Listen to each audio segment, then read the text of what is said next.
Hey, this is Alexa Peterson. I'm going to be doing a swing analysis on Francisco Lindor from the Indians. He's been doing really well these last couple years.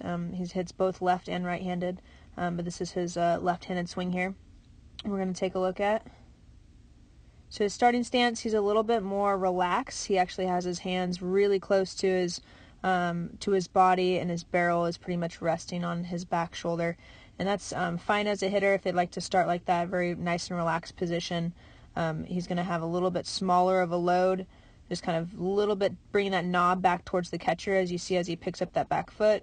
He goes forward, his barrel is working more vertical, gets to that launch position and starts working more horizontal. You can really see from this view how he turns his hips and that barrel works behind his body right here.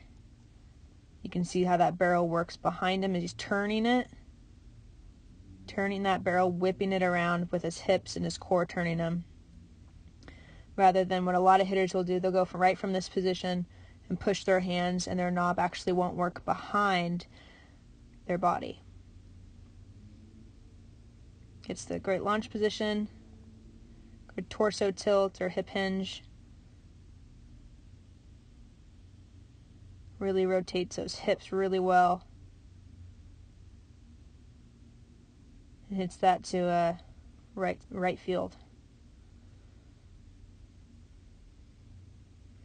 Side view here. Starts to go forward.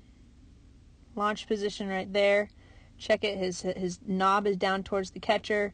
Front shoulder's lower than his back shoulder. His weight's pretty well centered in his body here. Good distance, kind of the average distance between his feet, about 50% of his height.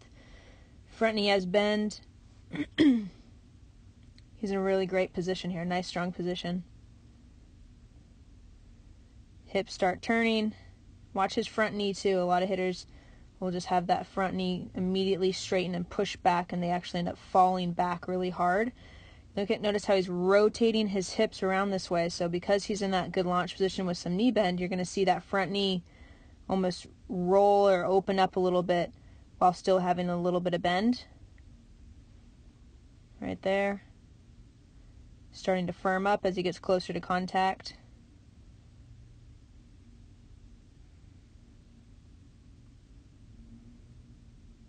Right there, gets to a good contact position. Head is right in the middle here.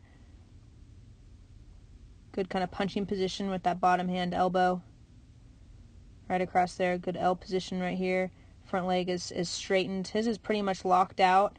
You don't have to be completely locked out, but the idea with your front knee is it does have to become more firm as you get closer to contact. It can't be totally bent and or continuing to bend more as you go towards the pitch. Something else to notice is how well he does. He keeps his head still. So as he loads and goes forward, you'll see his head work down a little bit right there, kind of in an angle going down like that. As soon as that heel hits, put a circle right around his head. His head stays really still. Now his body is working around this way, almost like he's got a pole right through the middle of his body. He releases that backside. Notice he's not squishing the bug. If we put a line right back here, put a line right by his back heel, he doesn't squish the bug by bringing his heel all the way around on this backside back here.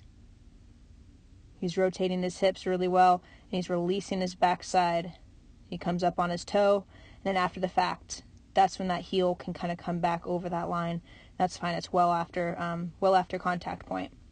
He has a great finish there. This was a little bit middle in of a pitch, and so you're going to see him rotate. His hips rotated really well, so you're actually seeing his back facing home plate.